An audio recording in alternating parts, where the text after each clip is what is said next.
Bien, bonjour à tous et c'est toujours un plaisir de retrouver les Suds et toute son équipe, puisque, comme l'a dit Marie-Josée, on est partenaire depuis que Mediapart existe. C'est en effet le premier partenariat que Mediapart a eu, l'année de sa création en 2008. Et chaque année, à la demande de Marie-Jo, de Stéphane, de l'équipe des Suds, on fait une sorte, j'allais dire, de causerie. Hein, ici, il y a des griots qui chantent, il y a toutes sortes d'échos et de résonances de musique du monde. Et la parole, c'est aussi une façon de se promener et de raisonner, RAI, de raisonner en résonance, comme un écho où on partage des idées. Alors je voudrais partager avec vous, au fond, un peu ce que m'a inspiré ce formidable documentaire en trois épisodes, Décolonisation, que vous pouvez voir sur Arte, sur le site internet, vous pouvez le voir jusqu'au 31 octobre. Qui est très étonnant, y compris par des documents inédits, des images inédites qui ont été retrouvées, et qui est pour moi tout à fait actuel. Ce n'est pas un documentaire sur du passé, c'est un documentaire sur des questions du présent. Comme on dit parfois, et si certains d'entre vous ont fréquenté la psychanalyse, ils savent ça dans tous ceux qui travaillent sur l'inconscient depuis Freud. C'est comme un membre fantôme. Quand on a perdu une main, un bras, il se rappelle à vous, il est présent. Et il y a dans l'histoire de nos sociétés, ici en Europe, des fantômes qui nous habitent encore et qui parfois nous font mal, nous hantent, reviennent. Et il faut essayer de les comprendre avant de s'écharper les uns les autres autour de ces questions, de se diviser. Il faut peut-être essayer de comprendre ce qui fait retour et qui parfois nous bouscule, nous dérange ou nous blesse. En clair, l'actualité, pour moi, de la question coloniale. Qu'est-ce qu'elle dit, qu'est-ce qu'elle fait dans nos sociétés? Et quand vous voyez ce documentaire, vous voyez combien ce n'est pas une petite histoire, c'est une histoire d'une très longue durée qui a fait la richesse de nos sociétés, qui a fait l'accumulation primitive de richesses de nos sociétés et que nous devons regarder en face. Ce n'est pas une question morale, ce n'est pas une question, comme certains ont dit, de repentance, d'excuses, etc. C'est d'abord de comprendre, de regarder ce qui nous est arrivé. Alors, je vais le faire à ma façon, comme toujours ici au Sud, et avec beaucoup de moi-même. Ici, on entend beaucoup d'exilés, souvent, de personnes qui ne sont pas dans leur pays, qui ont dû fuir leur pays, qui ont fui des injustices, des misères, des dénis démocratiques, des inégalités sociales, voire aujourd'hui de grands désordres climatiques.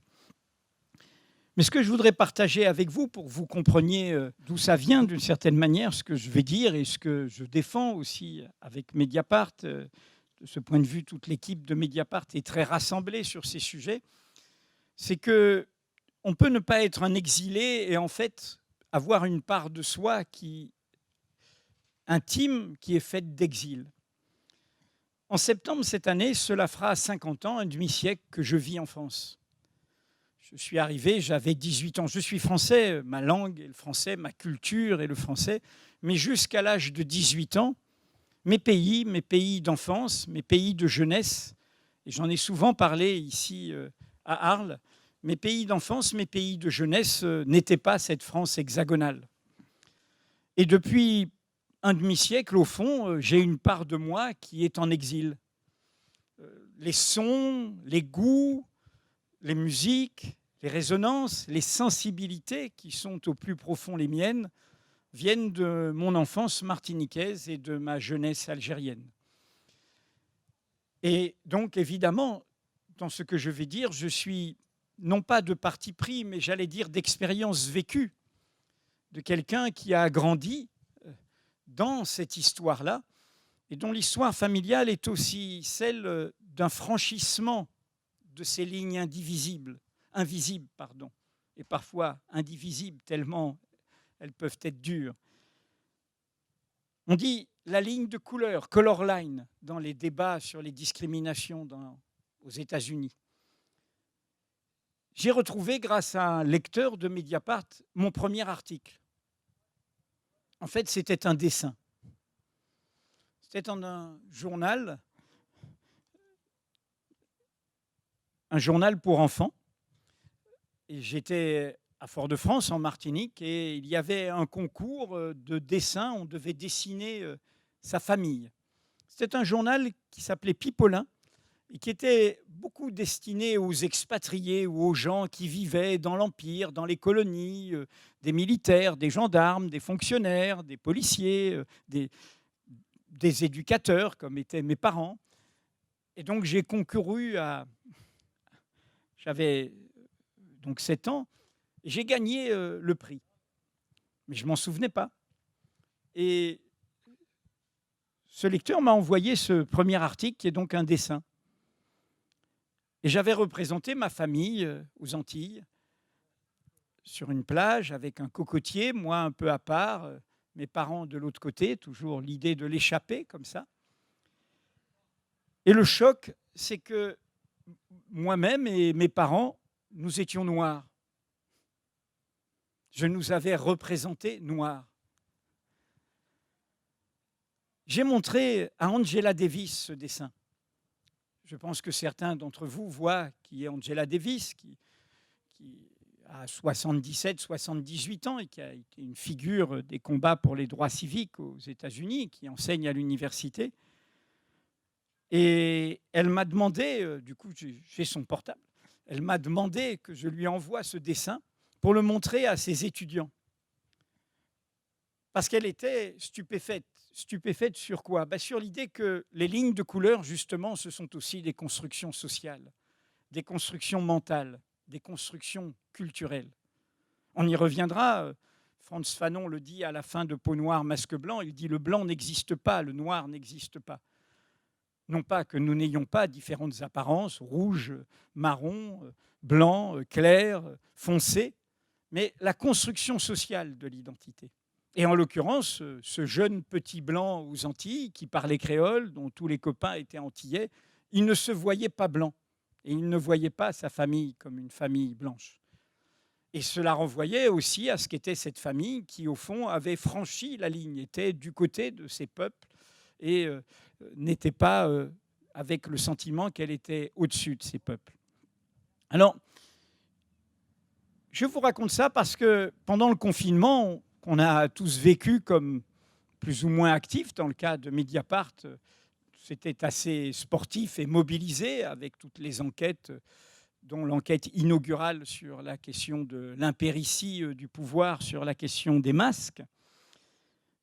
Je pensais souvent au seul moment où un grand poète de langue française laisse passer dans son haut langage presque de caste, d'hommes qui étaient du côté de la plantation, de la propriété. Je parle de Saint John Perse, qui fut aussi un très grand diplomate, le secrétaire général du Quai d'Orsay, un des premiers déchus de la nationalité par le régime de Vichy. Et Saint John Perse, qui donc était du côté de la plantation, il est né en Guadeloupe, d'une grande famille, comme on dit, béquée, blanche, de colons des Antilles. À un moment, il laisse passer un bout de créole. « Bas-moi lait. Donne-moi de l'air. Laisse-moi respirer. » Et je pensais pendant le confinement qu'on avait besoin d'air, qu'on avait besoin, surtout dans une ville comme Paris, de sortir, de bouger. On avait tous ce sentiment d'avoir besoin d'air. Et c'est comme ça d'ailleurs qu'avec Mediapart, on a inventé cette émission quotidienne et qu'on va garder à la rentrée, qui s'est appelée « À l'air libre ». Où avec les nouvelles technologies modernes, on ouvrait des fenêtres, on faisait parler des gens qui étaient très loin, nos correspondants, on racontait la société et on sortait de l'isolement forcé. Bas-moi les. Laisse-moi respirer.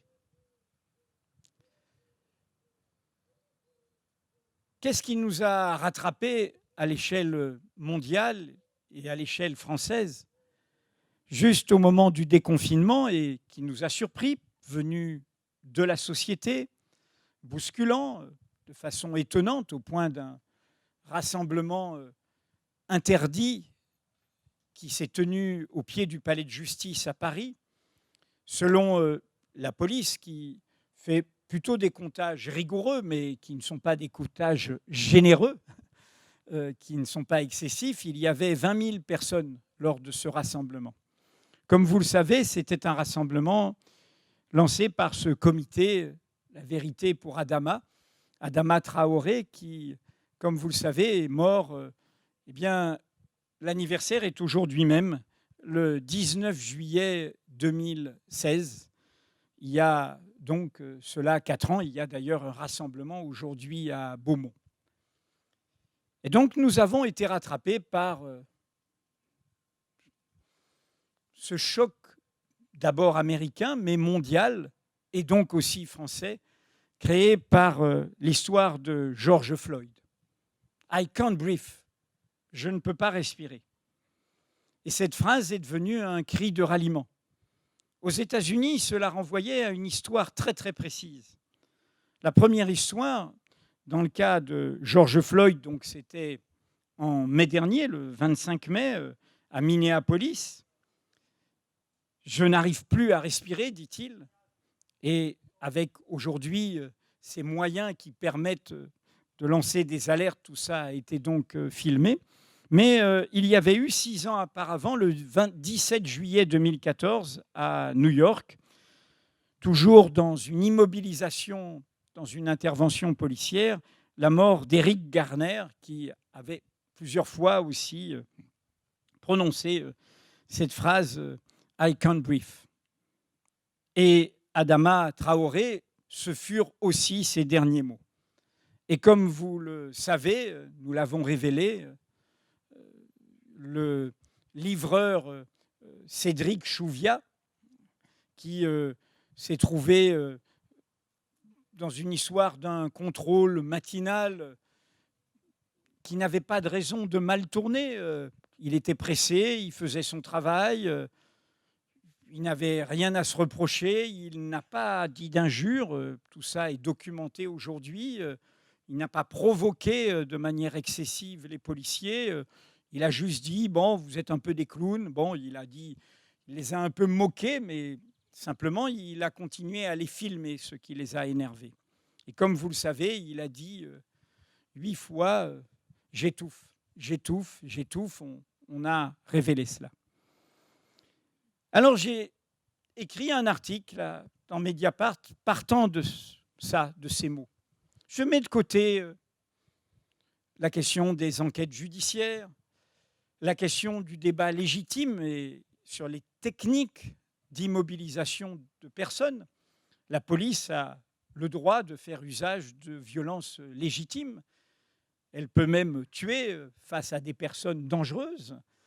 La question qui est posée aujourd'hui, ces techniques ont été interdites en Suisse, interdites en Belgique et aujourd'hui dans certaines villes américaines, qui est cette technique qui est enseignée et qui est une technique qui peut être mortelle si c'est expliqué, même dans les documents de l'inspection générale de la police nationale, si le policier qui pratique cette clé d'immobilisation et avec ce genou qui peut bloquer la respiration, eh bien, s'il le fait alors que la personne se débat, inévitablement elle se débat, mais s'il continue à le faire alors que la personne est immobilisée, qu'elle a éventuellement des menottes, il y a le risque d'un basculement dans l'accident et c'est ce qui, hélas, s'est passé. Je mets de côté cette question-là, ce débat sur quel type de formation, quel type de cadre d'intervention. J'ai été rubricard police pendant 10 ans et je ne suis pas du tout dans le simplisme sur ces questions. Et je pense que les premiers comptables d'éventuels dérapages policiers, je pense au maintien de l'ordre, Je pense à ce qu'ont vécu les Gilets jaunes, je pense aux éborgnés, aux 25 éborgnés, je pense à toutes les techniques qui ont été employées dans la répression de ce mouvement populaire. Le maintien de l'ordre, c'est une discipline politique. C'est la façon dont le pouvoir politique donne des consignes qui va permettre que ce maintien de l'ordre apaise ou soit plus violent ou soit amène des violences qui s'emballent et voire des répressions excessives. Je mets de cela de côté, ce débat est partout dans notre société. Nous l'avons documenté à Mediapart avec Allo Place Beauvau, qui est maintenant un Allo IGPN, avec la complicité de David Dufresne. Enfin, je prends cette expression, j'étouffe, je ne peux pas respirer. J'ai écrit un article expliquant pourquoi je pense que le racisme nous étouffe. Si nous ne prenons pas conscience non seulement de l'ampleur de ce poison, mais de l'actualité de ce poison. Le racisme, ce n'est pas une idéologie excessive. C'est quelque chose de beaucoup plus essentiel. C'est le cheval de Troie par lequel on immobilise une société. On empêche la société de respirer, de s'épanouir, d'avancer. Et sa diffusion, sa contagion, son expression nous concerne tous, que nous soyons ou non victimes du racisme. Pourquoi ? Parce que le racisme, c'est une machine de guerre contre l'affirmation autonome de la vitalité populaire. C'est le cheval de Troie de sa soumission, de sa dépossession. Parce que le racisme, en jetant des boucs émissaires, donc en nous accoutumant aux discriminations, en autorisant des violences, répand un poison qui est fatal pour tout le monde, et l'histoire des sociétés européennes nous l'a appris. C'est le poison de l'inégalité naturelle, liée à l'apparence ou à l'origine. Et à partir du moment où on le laisse s'installer, on légitime et on remet en cause de façon générale l'égalité des droits. Le fondement même de ce qui a créé des mots comme république, démocratie, justice. Nous naissons libres et égaux en droit, ce à quoi la Déclaration universelle des droits de l'homme a rajouté le mot dignité. Sans distinction d'origine, de condition, de naissance, de croyance, d'apparence, de sexe, de genre. Toutes les causes, y compris dans ces renouvellements d'aujourd'hui, la cause des femmes, sont au cœur de cette question de l'égalité. Or, le racisme, dans son élaboration comme idéologie, comme légitimation d'une conquête par notre continent, par nos sociétés, par nos économies, c'est la diffusion fatale pour nos propres sociétés du poison de l'inégalité. C'est comme ça que nous avons justifié l'accumulation de richesses, les appétits de domination. Et c'est comme ça que nous en sommes arrivés à la monstruosité du crime contre l'humanité. Parce que le racisme, eh bien, c'est le début de l'engrenage par lequel on accepte une hiérarchie des humanités. L'idéologie de nation, de civilisation, de peuple, de culture supérieure à d'autres, donc de peuple et de culture inférieure. Ce fut l'histoire de l'esclavage. La mise en servitude et exploitation forcenée des populations africaines. Il y avait de l'esclavage sur le continent africain, il y avait de l'esclavage dans l'Antiquité. Le musée d'Arles vous montrera, le musée de l'Antiquité, une société romaine qui fonctionnait avec des esclaves. Bien sûr, l'esclavage n'est pas du tout une invention européenne. Mais l'invention, c'est le rapt massif industriel d'une population comme un instrument de travail. Comme un instrument de travail sans lequel on ne pouvait pas développer nos colonies. À l'échelle massive, avec des fortunes incommensurables. Cela a été rappelé au début de cette semaine. Le palais de l'Élysée, où siège notre présidence de la République, a été construit à la fin du règne de Louis XIV par un jeune noble d'une trentaine d'années qui avait 34 ans, je crois, et qui venait d'épouser, elle avait 12 ans, la fille de celui qu'on considérait comme l'homme le plus riche. Ce n'était pas vraiment un mariage d'amour, vous l'aurez compris, vu l'âge de la jeune fille qui fut congédiée le soir même de l'inauguration du palais de l'Élysée. Ce monsieur l'a fêté avec sa maîtresse qui avait ce même âge. Ce monsieur était un noble désargenté et donc il avait fait un accord avec un bourgeois, et les bourgeois nouveaux riches et surtout les fortunes qui se faisaient de façon rapide et massive avaient besoin de titres de noblesse. Quel était ce bourgeois qui s'appelait Croizat? Eh bien, ce bourgeois était l'homme le plus riche. Sa richesse, c'était l'esclavage, c'était le commerce triangulaire. Et du coup, derrière le commerce triangulaire, comme il y a l'industrie du luxe aujourd'hui, on va avec de la pacotille, on achète des esclaves, ceux qui survivent, on les vend comme des instruments de travail. Et évidemment, on revient avec des cargaisons qui font un profit multiplié par 20, par 30, parce que le sucre, parce que les épices, parce que considérés comme des produits de luxe. Donc l'esclavage, comme structuration de la société, je vais vous en donner des exemples tout à l'heure, est quelque chose qui fut au cœur de comment nos sociétés se sont développées. En même temps qu'il y avait l'esprit des Lumières, en même temps qu'il y avait tous les idéaux des droits de l'homme qui vont cheminer, il y a eu la richesse et le progrès de sociétés construites sur ce crime contre l'humanité. Et c'est une très très longue histoire qu'on ne peut pas balayer comme si elle était simplement du passé.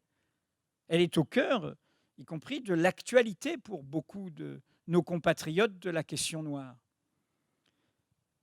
Ce fut le cas aussi ensuite avec la conquête, cette idée de dire qu'on a le droit de conquérir des territoires sur tous les continents.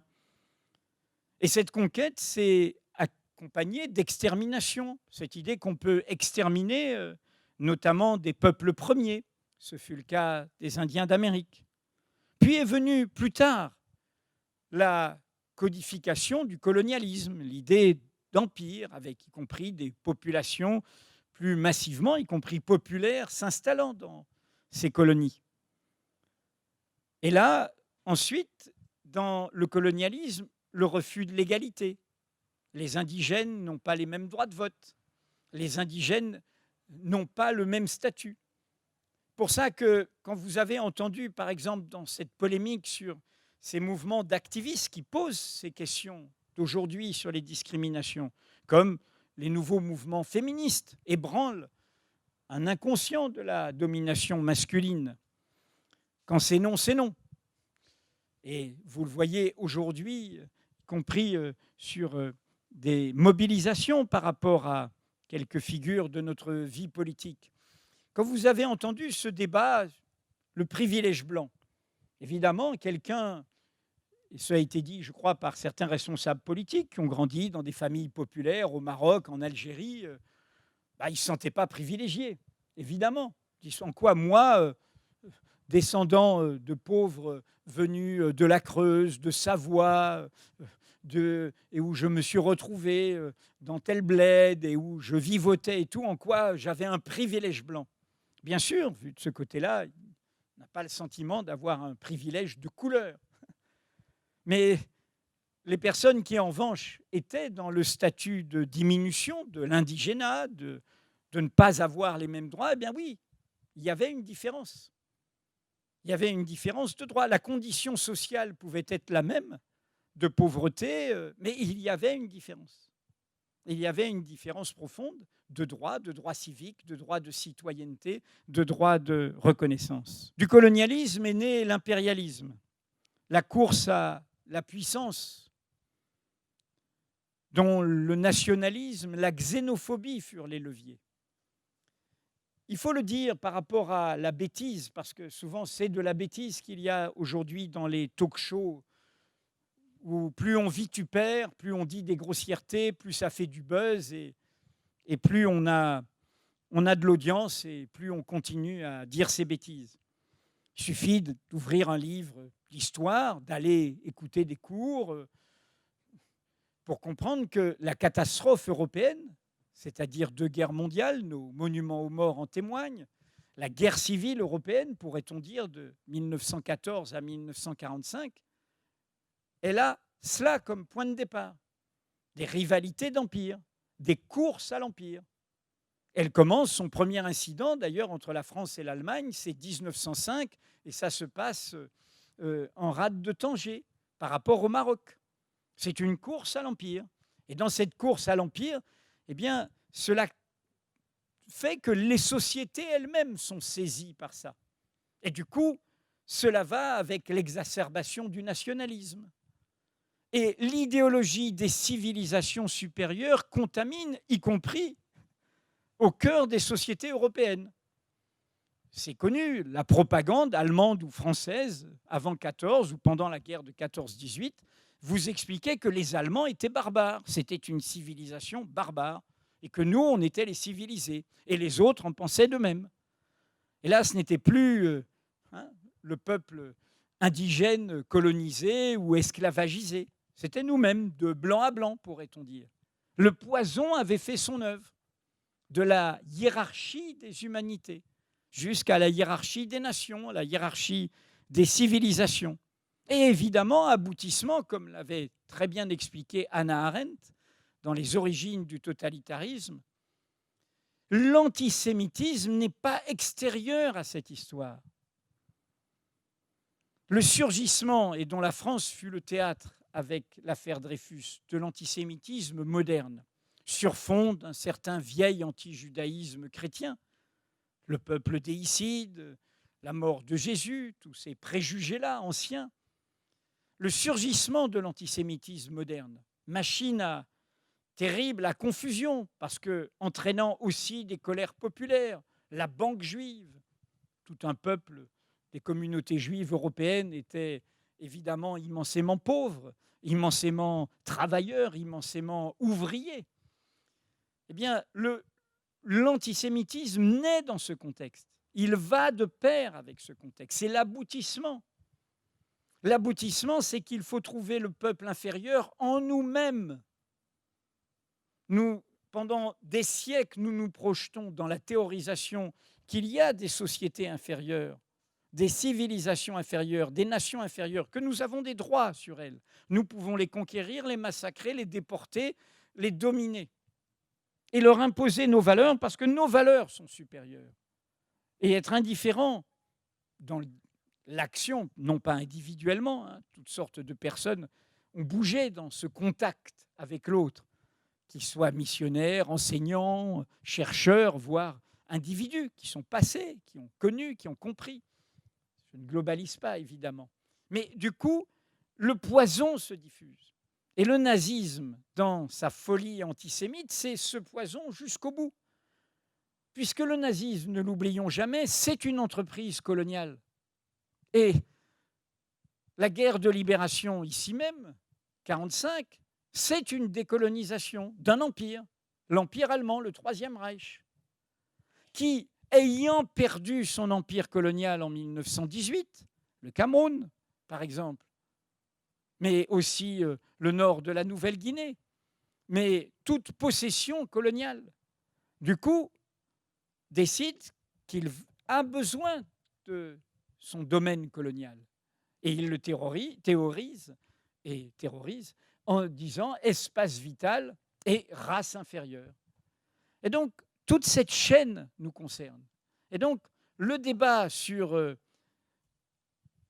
retour, en clair, de discours racistes, parce que le problème n'est pas qu'il y ait des actes. L'humanité, l'origine ne protège de rien. Il y a des préjugés dans toute communauté, dans toute histoire. Personne n'est à l'abri du préjugé. C'est une bataille d'élévation collective. Mais le fait que ce soit libéré une parole raciste, qu'elle soit, y compris dans les médias, y compris dans certains éditorialistes,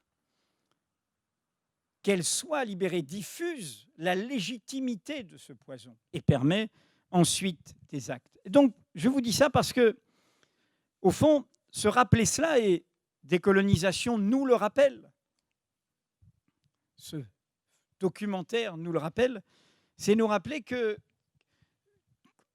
accepter d'être tolérant vis-à-vis des gestes, des actes, des idéologies, de hiérarchisation des humanités, c'est aller vers la catastrophe. Et cela précipite la brutalisation des sociétés, au final, d'elles-mêmes, ici même. Et je vais même aller plus loin de ce point de vue.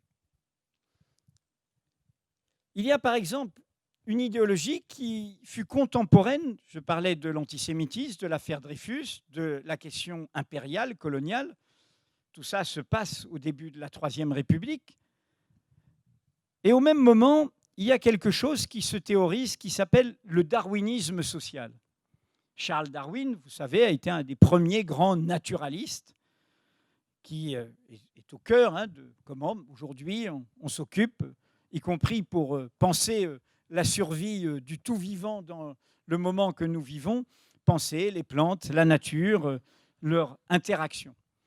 Le darwinisme social a été une construction faite par d'autres penseurs dans la foulée de Darwin, qui ont tordu Darwin. Et qui ont tordu Darwin en disant, au fond, ce que Darwin nous montre, c'est que la loi de la nature, c'est la sélection. Et que dans la nature, ce qui gagne, c'est le plus fort. C'est l'idéologie des premiers de cordée, des gagnants, des vainqueurs, de la compétition, de la concurrence. Et donc, je souligne ça parce que cette question des hiérarchies rejoint évidemment toujours la question sociale.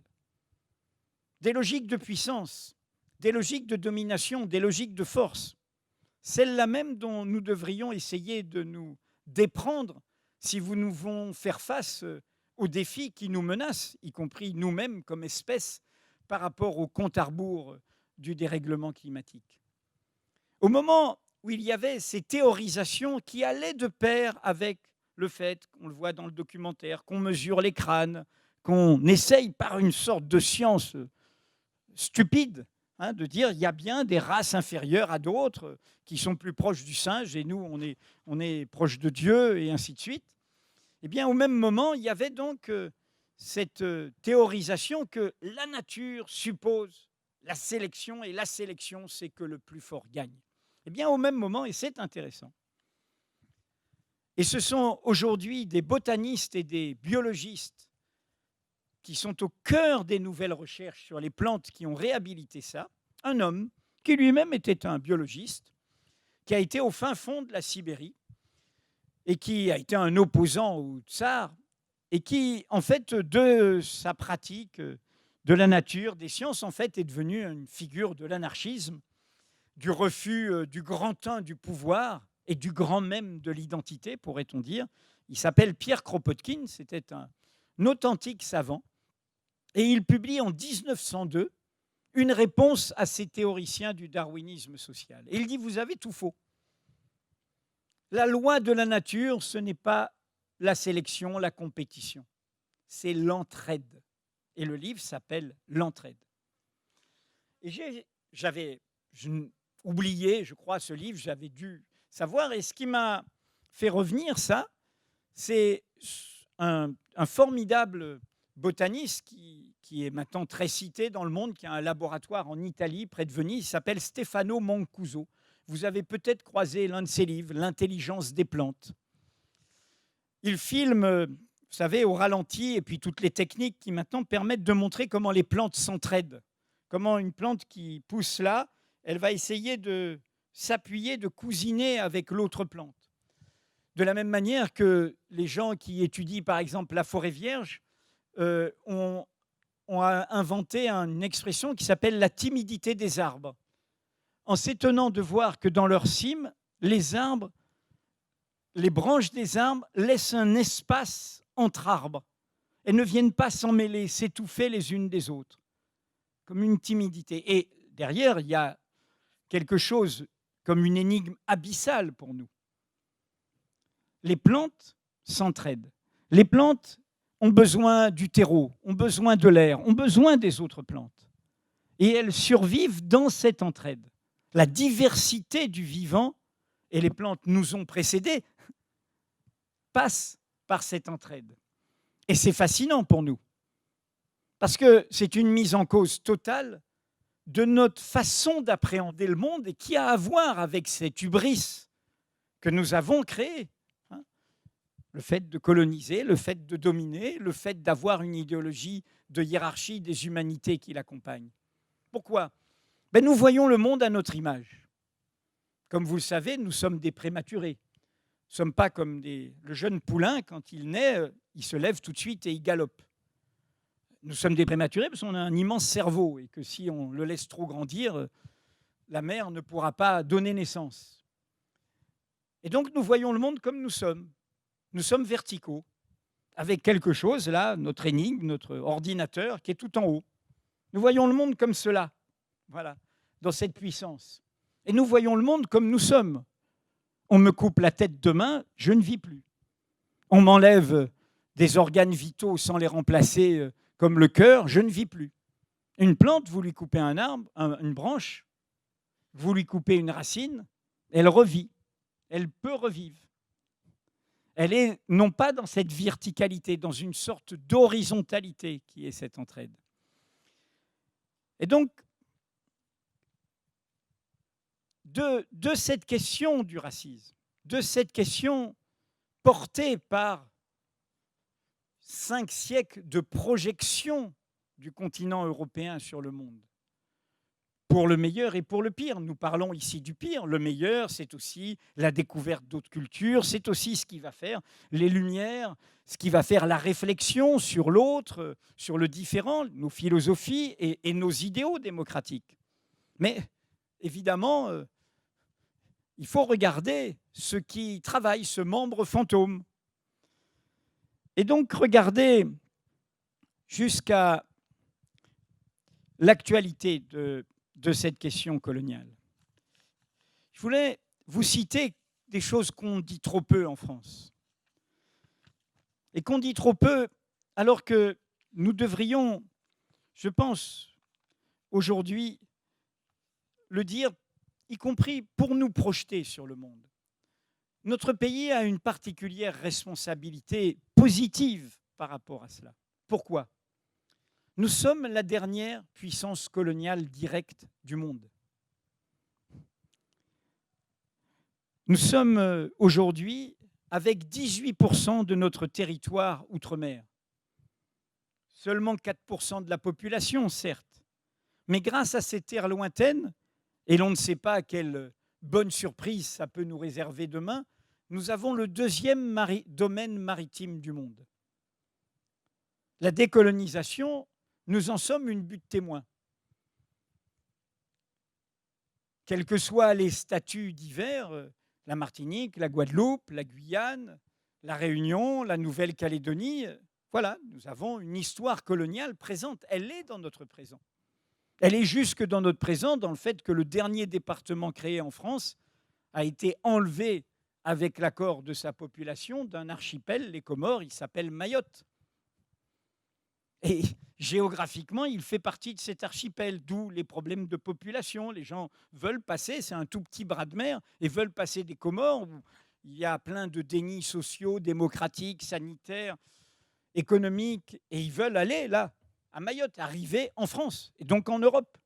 Et y compris, l'origine ne protège de rien, d'où le fait qu'il y a même aujourd'hui à La Réunion une forme de racisme anti-mahorais qui se développe.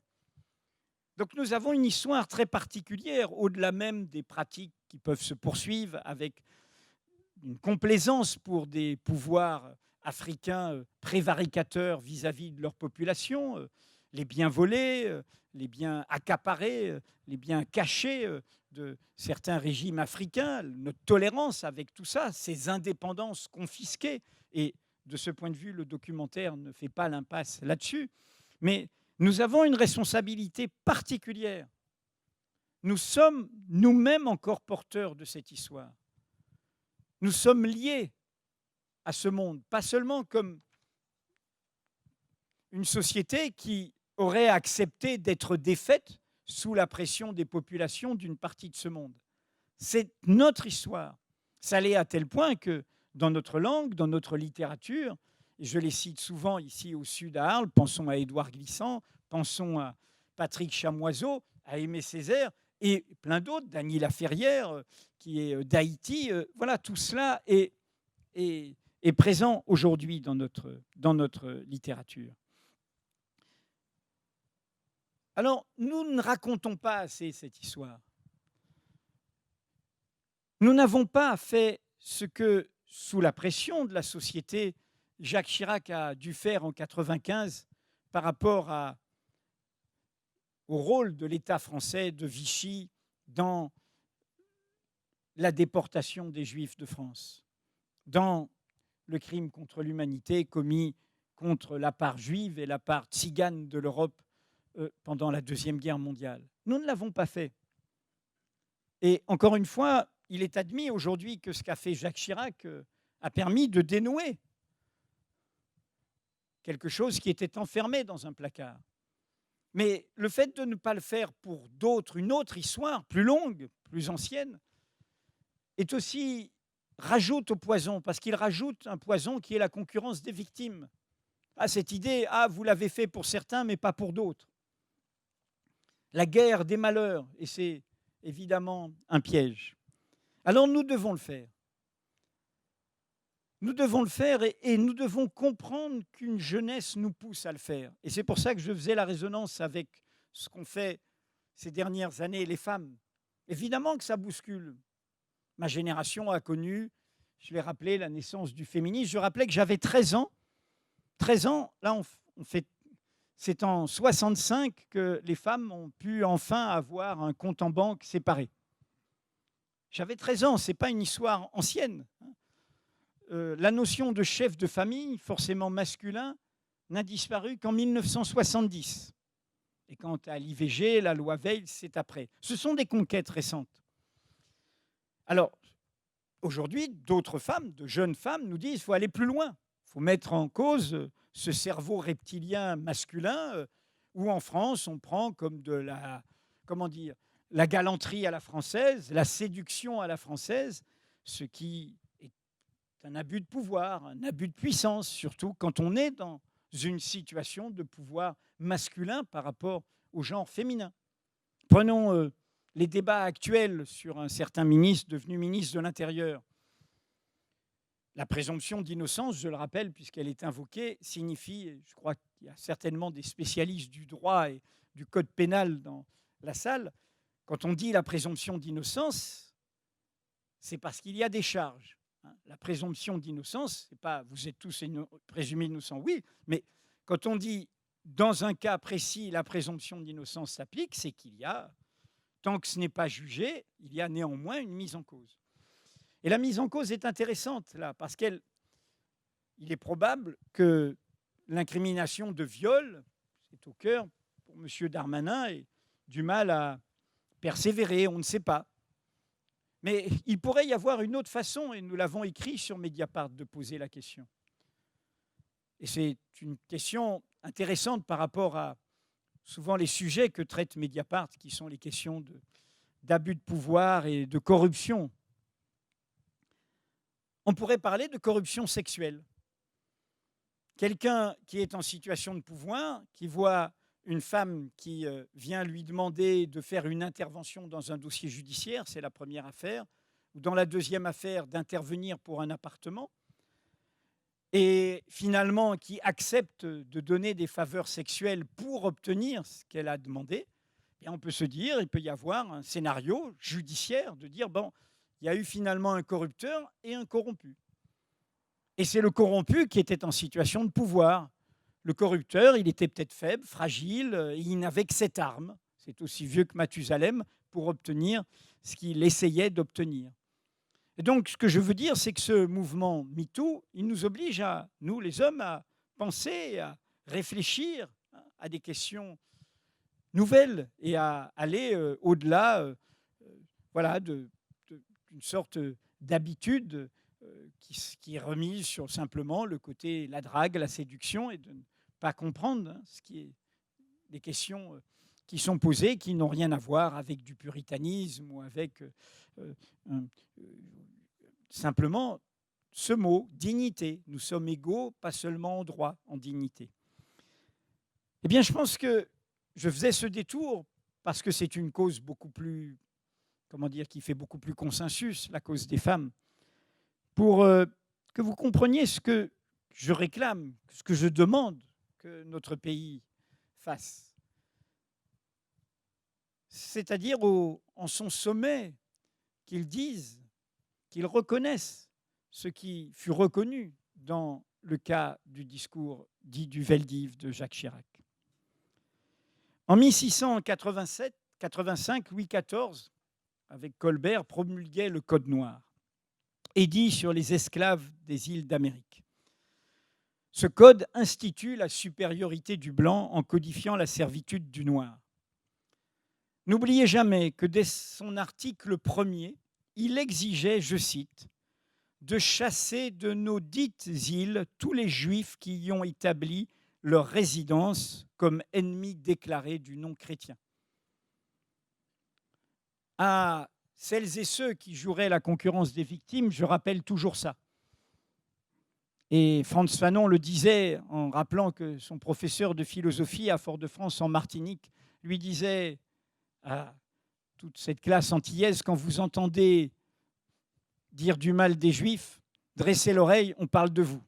Derrière tout antisémite, il y a un négrophobe. Et cette histoire est une vieille histoire. Mais continuons. Nous sommes un pays qui est très fier de Napoléon. En tant que journaliste, ce sera toujours mon ennemi éternel. Je pense que ce fut le pire ennemi de la liberté de la presse dans l'histoire post-révolutionnaire française, si l'on met de côté les années d'occupation nazie. C'est un ennemi des libertés individuelles, du bouillonnement de la société, de l'alerte, de cette sauvegarde du peuple qui peut surgir de ce droit de savoir. Mais ce n'est pas de ça dont je voulais vous parler. Vous le savez que, alors premier consul et pas encore empereur, le 20 mai 1802, 30 Floréal en 10, on est encore dans le calendrier révolutionnaire, ce caporal porté sur les épaules d'une révolution des droits de l'homme, rétablit l'esclavage qu'avait supprimé la Révolution. Et part en guerre pour essayer de garder Haïti face aux Jacobins noirs, parce qu'il y a eu 3 révolutions inaugurales, 4 peut-on dire, la révolution parlementaire britannique avec Cromwell au XVIIe siècle, la révolution américaine d'indépendance, la révolution républicaine française et la révolution anti-esclavagiste haïtienne. Et on a fait payer un prix fort à Haïti de cette audace. Et donc, cet homme hissé sur les épaules d'une révolution qui avait proclamé que les hommes naissent et demeurent libres et en droit, affirme en 1802 que ce principe ne vaut pas pour tous les hommes et plus particulièrement pour les Noirs. Je le cite, « La traite des Noirs et leur importation dans les dites colonies auront lieu conformément aux lois et règlements existant avant la dite époque de 1789. » Pour la petite histoire sordide, la veille, 29 Floréal en 10, donc 19 mai 1802, le même premier consul, vous savez ce qu'il a fait? Et je voudrais mettre dans l'embarras personne qui l'a eu par ses mérites professionnels. Eh bien, il a fondé l'ordre de la Légion d'honneur. Donc la veille, la distinction des hommes, le lendemain, la hiérarchie des humanités. Je vous laisse méditer cette cohabitation. Et donc, il part à la reconquête d'Haïti. Ce fut une terrible guerre coloniale, d'une violence inouïe. Que dit son envoyé sur place? Il s'appelait Richepens. Sur place, il fait un il rétablit lui aussi l'esclavage. Je vous lis les considérants. Les colonies ne sont autre chose que des établissements formés par les Européens qui y ont amené des Noirs comme les seuls individus propres à l'exploitation de ces pays. On a amené des machines, on a amené des meubles, on a amené des Noirs, les seuls propres à l'exploitation de ce pays. Article 1er de cet arrêté, condensé d'énoncés racistes, le titre de citoyen français ne sera porté dans l'étendue de cette colonie que par les Blancs. Que par les Blancs. La ligne de couleur, elle est née de la question coloniale. D'ailleurs, certains historiens disent qu'avant notre projection coloniale, on disait celui-là, il a l'air rougeau, celui-là, il est cuivré. On ne disait pas le blanc.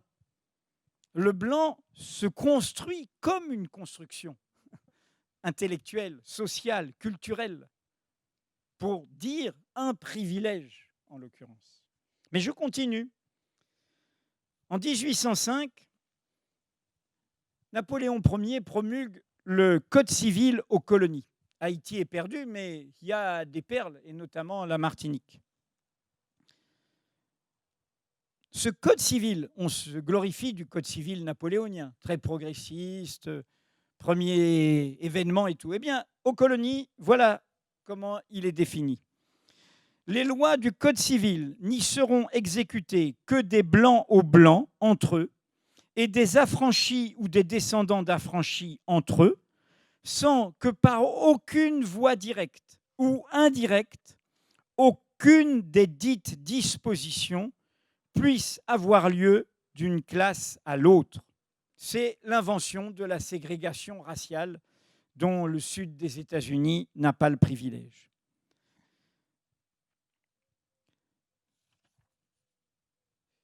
Je continue.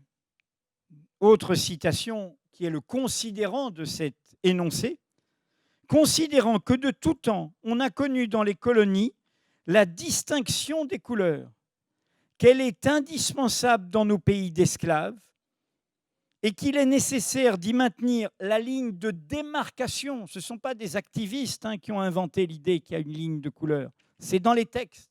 La ligne de démarcation qui a toujours existé entre la classe blanche et celle de leurs affranchis ou de leurs descendants. Et vous comprenez bien qu'on aurait pu se dire que quand la République fut enfin arrivée chez elle, après 1879, quand la tentative de presque restauration monarchique sous couvert de République de MacMahon ne s'est pas faite, et qu'a commencé la Troisième République avec les belles lois scolaires, avec la loi sur la liberté de la presse, eh bien, on revienne au principe. Et comme vous le savez, ce fut un tournant, c'est 1885, superbe moment de débat parlementaire entre Clemenceau d'un côté et Jules Ferry de l'autre. Un Clemenceau formidable, qui prend date pour l'histoire, mais c'est lui qui perd. Et Jules Ferry, le Jules Ferry de l'école, très bien, fait des choses très bien. Eh bien, c'est lui qui dit, dans le moment qui est celui de la conférence de Berlin, où on va se partager le monde sans s'occuper des peuples, et on va être dans la compétition qui finira dans le grand fracas de la catastrophe européenne. Chacun pour soi, et que le premier arrivé gagne et conquiert. Eh bien, voilà ce que dit Jules Ferry. Il faut le dire nettement, oui, les races supérieures ont un droit vis-à-vis des races inférieures. Je répète qu'il y a pour les races supérieures un droit parce qu'il y a pour elles un devoir qui est de civiliser les races inférieures. Et Ferry, qui gagnera le nom de Ferry-Tonquin, c'est l'Indochine, ira même jusqu'à dire que la Déclaration des droits de l'homme n'a pas été écrite pour les Noirs de l'Afrique équatoriale. Voilà, je voulais rappeler tout ça pour dire combien ce que raconte décolonisation, c'est-à-dire comment des peuples ont pris ces idéaux. Les mouvements de décolonisation, le documentaire le montre très bien, sont souvent menés par des gens qui, sous la colonisation, ont réussi à faire des études. Gandhi était avocat, il a été en Afrique du Sud avant de revenir en Inde, et qui on dit je prends au sérieux ces idéaux, mais du coup ces idéaux, il faut les faire vivre dans la société pour tout le monde. Ça a été le cas des premiers leaders nationalistes algériens, de Messali Hadj, de Ferhat Abbas et d'autres. Ça a été le cas d'Aimé Césaire, ce grand poète, l'homme du fameux discours sur le colonialisme. Et Aimé Césaire qui dit « Colonisation, tête de pont dans une civilisation de la barbarie, d'où à n'importe quel moment peut déboucher la négation pure et simple de la civilisation. » Il faut que vous relire ce discours sur le colonialisme, parce que Césaire, mais il ne barguine pas, il ne négocie pas, il va au plus fort. Et Césaire, quand il est décédé, tout le monde l'a reconnu, c'était sous la présidence de Nicolas Sarkozy, tout le monde, un grand monsieur, avec Léopold Senghor, la négritude, le congrès des écrivains noirs, des gens distingués, de haute tenue. Eh bien, Césaire, qu'est-ce qu'il dit? Il dit, en s'adressant aux très distingués, très humanistes, très chrétiens bourgeois du XXe siècle, celui qui se dit, mais au fond, moi, j'aime mon prochain, je veux défendre je veux apporter le bien à d'autres populations. Il dit, en fait, ce personnage auquel il s'adresse, on est quelques années après la libération, la résistance. Césaire, quand il lance Tropique, il est du côté de la résistance. Il publie un texte de Charles Péguy, il dit « L'ombre gagne ». Nous sommes de ceux qui disent non à l'ombre. Et il accueille André Breton, Claude Lévi-Strauss et d'autres qui fuient le nazisme, qui passent là. Il est là. Mais il dit ceux que cette figure-là, un peu symbolique de la bonne conscience, qui n'a rien à se reprocher et qui ne voit pas pourquoi on lui demande des comptes, d'ailleurs, pourquoi je serais responsable de ce qui s'est passé avant. Ce qu'il ne pardonne pas à Hitler, ce n'est pas le crime en soi. Le crime contre l'homme, ce n'est pas l'humiliation de l'homme en soi. C'est le crime contre l'homme blanc. C'est l'humiliation de l'homme blanc. Et d'avoir appliqué à l'Europe des procédés colonialistes dont ne relevaient jusqu'ici que les Arabes d'Algérie, les Koulis de l'Inde et les nègres d'Afrique. Les études des historiens sur la Wehrmacht, où il y a eu des opposants au nazisme dans l'armée, donc on ne parle pas des SS, on ne parle pas de Das Reich, on ne parle pas des nervis qui ont infiltré ensuite la police du Troisième Reich. On parle de gens qui ont grandi ou policiers ou militaires sous la République de Weimar. Eh bien, quand on fait les biographies de ceux qui se sont compromis dans des crimes de guerre ou dans le crime contre l'humanité, et qui étaient officiers supérieurs, eh bien, on s'aperçoit que jeunes, ils avaient été avec leurs unités dans des répressions en Afrique où on ne faisait pas de quartier par rapport à la population civile, où on pouvait torturer, où on pouvait massacrer, et où c'était autorisé, accepté. Et donc, raconter cette histoire, c'est encore une fois nous prémunir dans notre période troublée du retour de ce qui peut nous entraîner dans l'abîme. Parce que vous le savez tous, à partir du moment où l'on désigne un bouc émissaire, eh bien, c'est comme une poupée gigogne, on en trouve en permanence d'autres.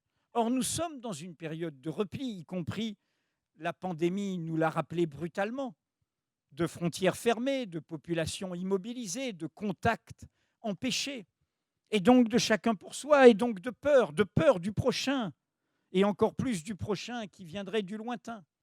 Et donc, si à ça s'ajoute, au fond, ce poison identitaire qui est une façon de nier les vraies questions, les questions de solidarité sociale, de solidarité, de fraternité, d'entraide, eh bien, on risque le basculement dans le pire.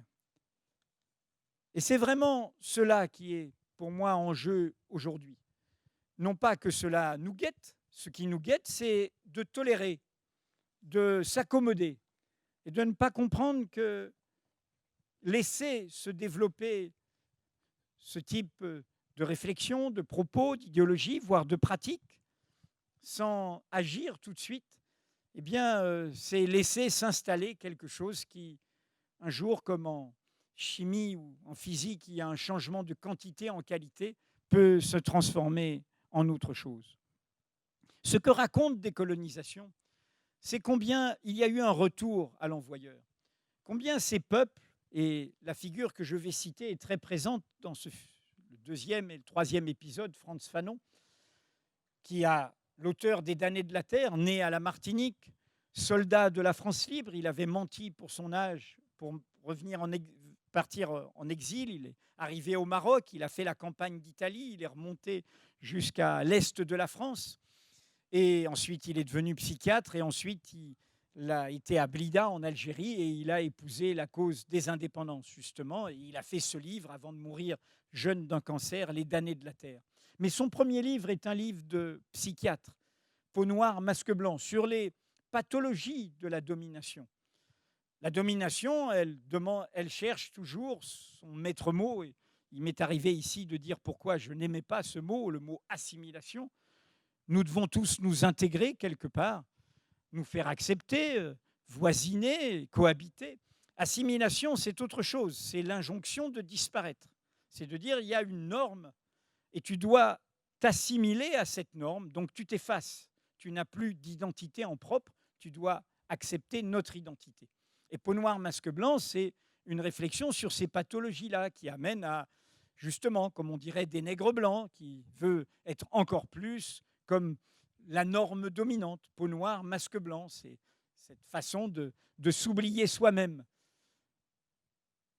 Et le livre se termine en prose par une ode à l'universalisable, non pas à l'universel. Aucune nation n'est propriétaire de l'universel, aucune culture n'est propriétaire de l'universel. En revanche, dans toute culture, il y a ce que nous pouvons échanger de l'une à l'autre. Et il dit « Moi, l'homme de couleur, je ne veux qu'une chose, que jamais l'instrument ne domine l'homme, que cesse à jamais l'asservissement de l'homme par l'homme, c'est-à-dire de moi par un autre. Qu'il me soit permis de découvrir et de vouloir l'homme où qu'il se trouve. Le nègre n'est pas plus que le blanc. Supériorité, infériorité. Pourquoi tout simplement ne pas essayer de toucher l'autre, de sentir l'autre, de me révéler l'autre? Ma liberté ne m'est-elle pas donnée pour édifier le monde du toi? Toi, théoi, je, tu. Ce lien, cette relation, l'entraide. Et nul hasard si Édouard Glissant en a fait toute une œuvre dont la clé est l'identité-relation. Cette idée que l'identité à racine unique, c'est une identité qui va mourir, qui oublie le terreau, les autres plantes, le ciel. Toute identité de relation, disait Édouard Glissant. Je change et changeant avec l'autre sans me perdre ni me dénaturer pour autant. Voilà, au fond, toute cette histoire qui est dans notre présent et qu'il faut toujours revisiter, parce qu'au fond, c'est revisiter qu'est-ce que c'est que l'humanisme, qu'est-ce que c'est qu'arriver à tenir, à faire société ensemble. Toute cette histoire nous parle, au fond, de ce que, j'allais dire, depuis Montaigne et les essais. Montaigne, vous savez, écrit, c'est le premier à écrire à la première personne, et il écrit sous le choc de la question de l'autre. Il écrit après le siècle qui suit, le voyage de Colomb, le début de la conquête des Amériques. À l'époque, ce n'est pas la France qui mène le là, c'est le Portugal et l'Espagne. L'intendant de son domaine, où il écrit, revenait d'un éphémère petit royaume français, là où il y a Rio de Janeiro. Pendant 20 ans, ils ont essayé de faire une colonie française, ça a mal tourné. Et donc, il y avait ce qu'on appelle des Americanas dans son univers, des objets, comme on dirait, des objets exotiques qui étaient là, d'Indiens d'Amérique. Et c'est là où, vous savez, il fait ce fameux passage sur les cannibales, qui est au fond, qu'est-ce qu'un barbare? Cette idée que c'est toujours l'autre, le barbare. Et il prend, on est au XVIe siècle, vous savez, et il y avait eu un best-seller à l'époque, puisque l'imprimerie a accompagné tout cela, donc tout ça se diffuse. C'est comme ça que l'Amérique s'appelle l'Amérique, d'ailleurs. C'est à Saint-Dié, dans les Vosges, que il y avait une imprimerie avec des prêtres et ils ont, Amerigo Vespucci étant l'un des navigateurs, ils ont dit on va appeler ce continent America et pas Colombie. Donc l'Amérique s'appelle, c'est la France qui a baptisé l'Amérique. Je fais ce détour pour dire l'imprimerie. Et dans l'imprimerie, il y avait eu un livre quand j'ai fait un reportage sur Colomb, j'ai eu le privilège à Séville de voir les livres qu'avait Colomb et comment il les annotait quand il a conçu ses voyages, etc. Et au XVIe siècle, une des plus grandes bibliothèques du monde était celle de son fils, qui était devenu un lettré. Et donc, un des best-sellers de l'époque s'appelait Nu, féroce et anthropophage. C'est le témoignage d'un Européen parti à l'aventure là-bas et qui s'est retrouvé capturé par des populations de là-bas et qui raconte leurs pratiques, comme ça existe, et ça a existé sans aucun doute dans notre histoire ancestrale, dans toute société primitive, ces rituels de lutte entre tribus, entre territoires. Et comme on dit chez les Papous, on disait plutôt on va à la chasse au crâne, c'est-à-dire on va chercher dans un rituel un ennemi que l'on tue pour prendre sa force. Et puis, une fois qu'il est mort, on boucane sa chair et l'on le mange dans un rituel. Et donc, c'est terrible. Ce récit était terrifiant. Terrifiant. Voilà. Ces anthropophages, cannibales. Mais Montaigne, il fait, à l'époque, un texte très dérangeant. Il écrit à l'époque des guerres de religion. À l'époque des guerres de religion, on n'a aucun problème à s'étriper, mais pas seulement, à écarteler vif un homme, à le torturer, à le faire passer à la question. Et donc, il fait ce texte, relisez-le, il dit, mais qu'est-ce qu'il y a de plus de barbare ?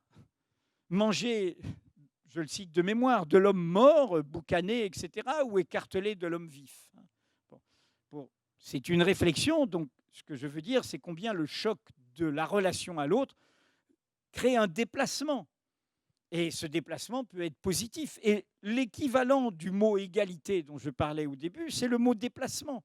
Ne pas être assigné à résidence, ne pas être prisonnier de sa condition, ne pas être prisonnier de son genre, de son sexe, ne pas être prisonnier de son lieu, pouvoir bouger. Et vous voyez que tout est lié de ce point de vue, y compris la question des demandeurs de refuge, des populations qui fuient des désordres et qui ont le droit de fuir, de vouloir vivre mieux. Alors, au fond, tout ça, ce sont des vieilles sagesses, mais il nous faut les défendre face à des moments où parfois les folies reviennent. Alors, je voudrais terminer en vous lisant, ou en vous disant plutôt, un poème. Ce poème est un clin d'œil à notre partenariat. Il a commencé en 2008 et en fait, il a commencé avec une personne qui était là, ici, avec le trio Joubran, le Oud de Nazareth, famille chrétienne de Nazareth, de fabricants de oud. C'est le grand poète de langue arabe Mahmoud Darwish, dont toute l'œuvre en français, Double hommage, est publiée à Actes Sud sous la direction de Farouk Mardambey et traduite par Elias Sambar. Et voici ce poème qui pour moi est un talisman de Mahmoud Darwish. Il s'intitule « Pense aux autres ». Quand tu prépares ton petit déjeuner, pense aux autres. N'oublie pas le grain aux colombes. Quand tu mènes tes guerres, pense aux autres. N'oublie pas ceux qui réclament la paix. Quand tu règles la facture d'eau, pense aux autres qui têtent les nuages. Quand tu rentres à la maison, ta maison, pense aux autres. N'oublie pas le peuple des tentes. Quand tu comptes les étoiles pour dormir, pense aux autres. Certains n'ont pas le loisir de rêver. Quand tu te libères par la métonymie, pense aux autres qui ont perdu le droit à la parole. Quand tu penses aux autres lointains, pense à toi.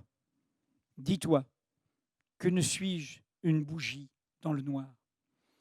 Pendant le confinement, une chanteuse palestinienne, en le sous-titrant dans différentes langues, dont le français, a mis par solidarité, elle s'appelle Naï Barghouti, a mis par solidarité avec tous les peuples de la terre, accompagnée l'enregistrant elle-même confinée à Ramallah.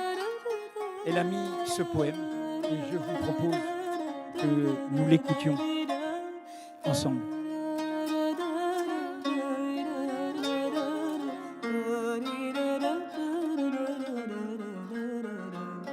فكر بغيرك وأنت تعد فطورك فكر بغيرك لا تنسى قوت الحمام فكر بغيرك وأنت تخوض حروبك لا تنسى من يطلبون السلام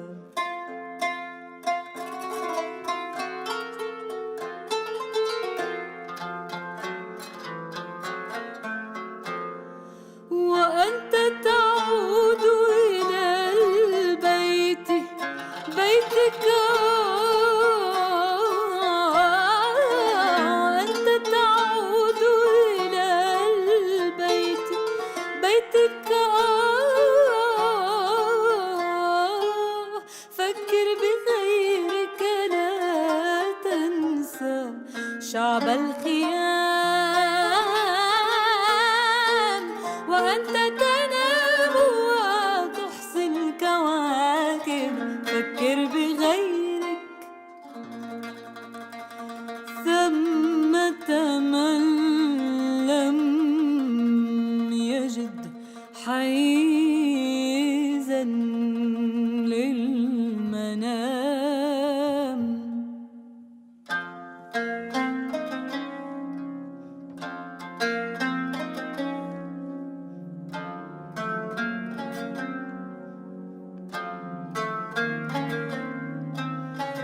وأنت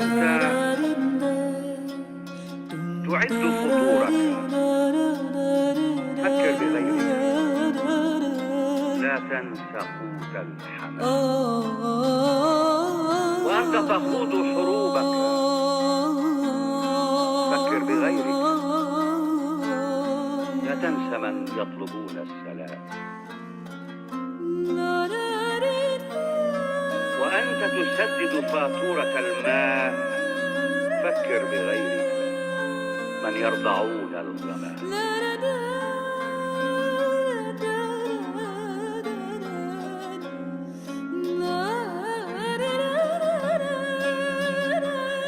وأنت تعود إلى البيت بيتك فكر بغيرك لا تنسى شعب الخيام وأنت